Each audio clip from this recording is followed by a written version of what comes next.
Our longing for a friend is our betrayer, and often love is only a device to overcome envy. So you just decide you're going to love the person because you don't want to envy them. And often one attacks and makes an enemy in order to conceal that one is open to attack.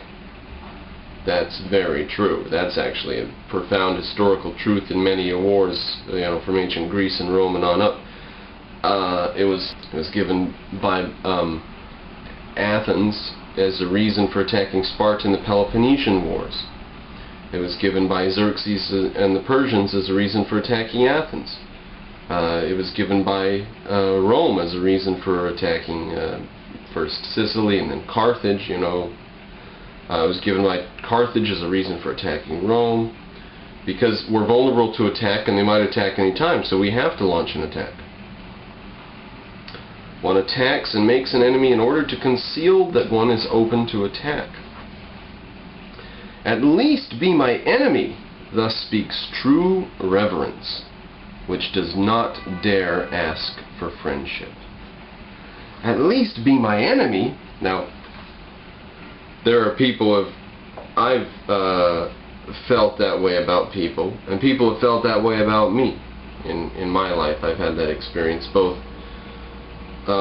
wanting someone to hate me more, but they don't even wake up enough to despise themselves and what they do and say. And then people wanting me to hate them more, but I just laugh at them, and they want to have a profound hatred, and I don't care for this at all. I'm thinking of things years ago, back when I had been working. These are generally work relationships, but sometimes family relationships, and sometimes friend relationships. At least be my enemy. Come on, quit being whatever you are. At least be my enemy and live up to what you are like. Thus speaks true reverence, which does not dare ask for friendship. If one wants to have a friend, one must also want to wage war for him, and to wage war one must be capable of being an enemy.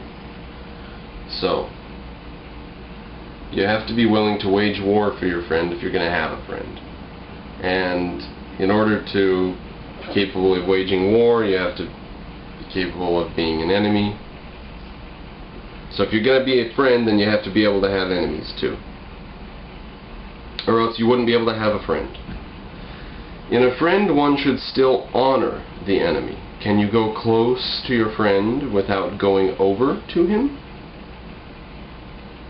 In a friend, one should have one's best enemy.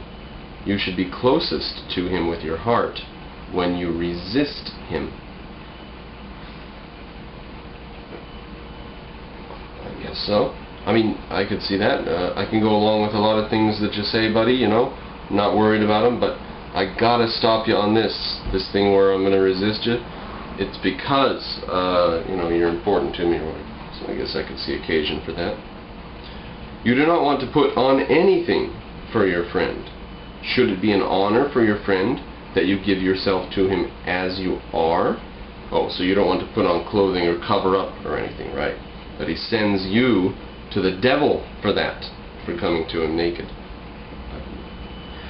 He who makes no secret of himself enrages. So much reason have you for fearing nakedness. Indeed, if you were gods, then you might be ashamed of your clothes. You can tell you're not a god, because you're not ashamed of your clothes. You cannot groom yourself too beautifully for your friend, for you shall be to him an arrow and a longing for the overman. I mean, friendship, he's reading a lot into friendship, but as Aristotle said, you can only have a couple true friends. If it's a friend, then you can't have very many of them. Have you ever seen your friend asleep and found out how he looks? What is the face of your friend anyway? It is your own face in a rough and imperfect mirror. Have you ever seen your friend asleep? Were you not shocked that your friend looks like that? Oh, my friend, man is something that must be overcome. Now, if your friend is man, and look at him, he's asleep. Did you know he looked like that? There's, I think, something where we can do with the metaphor. Your friendship is man as such, mankind, you know, and it's asleep right now, sleeping. Did you know your friend looks like this? A friend should be a master at guessing and keeping still. You must not want to see everything. Your dream should betray to you what your friend does while awake. You know, if you worked on it, you could probably get some meaning out of it. The compassion should be a guess, to know first whether your friend wants compassion. Perhaps what he loves in you is the unbroken eye and the glance of eternity. So maybe compassion's not what he's craving. Right? Compassion for the friend should conceal itself under a hard shell, and you should break a tooth on it. That way it will have delicacy and sweetness. For that which you pay a higher price, more value is seen. Are you pure air and solitude and bread and medicine for your friend? Some cannot loosen their own chains, and can nevertheless redeem their friends. Redeem their friends without even loosening their own chains. Are you a slave? Then you cannot be a friend. Are you a tyrant? Then you cannot have friends. All too long have a slave and a tyrant been concealed in woman. Seems like we just changed subjects there, didn't we? We're still in the friend, right there in the middle of the paragraph. All too long have a slave and a tyrant been concealed in woman. Therefore, woman is not yet capable of friendship. She knows only love. Nietzsche had some problems with women, I guess. Women's love involves injustice and blindness against everything that she does not love. Injustice and blindness against everything she does not love. Sounds like a lover scorned or something. And even in the knowledge, even in the knowing love of a woman, there are still assault and lightning and night alongside light. It's not happy with women. Woman is not yet capable of friendship. Women are still cats and birds, or at best, cows. Oh. Women are still cats and birds, or at the very best, they are cows. Woman is not yet capable of friendship. Women are still cats and birds, or at best cows. Damn, cut that. Woman is not yet capable of friendship. But tell me, you men, who among you is capable of friendship? Alas, behold your poverty, you men, and the meanness of your souls.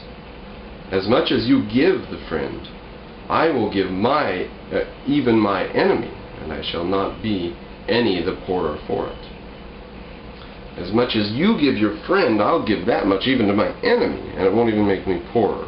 That's how generous I am. There is comradeship. Let there be friendship. You've got camaraderie, now let there be friendship. Thus spoke Zarathustra. On the 1,001 goals, Zarathustra saw many lands and many peoples. Thus he discovered the good and evil of many peoples, and Zarathustra found no greater power on earth than good and evil. No people could live without first esteeming, but if they want to preserve themselves, then they must not esteem as the neighbor esteems. Much that was good to one people was scorn and infamy to another. Thus I found it. Much I found called evil here, and decked out with purple honors there. Never did one neighbor understand the other. Ever was his soul amazed at the neighbor's delusion and wickedness. Right? This harkens to the idea that, like the savages that we find on the islands when we're, not we, the Europeans, white Christians. I'm not a Christian, but I claim descendant from to be descended from the culture of ancient Greece, intellectually, if nothing else. When this culture was doing its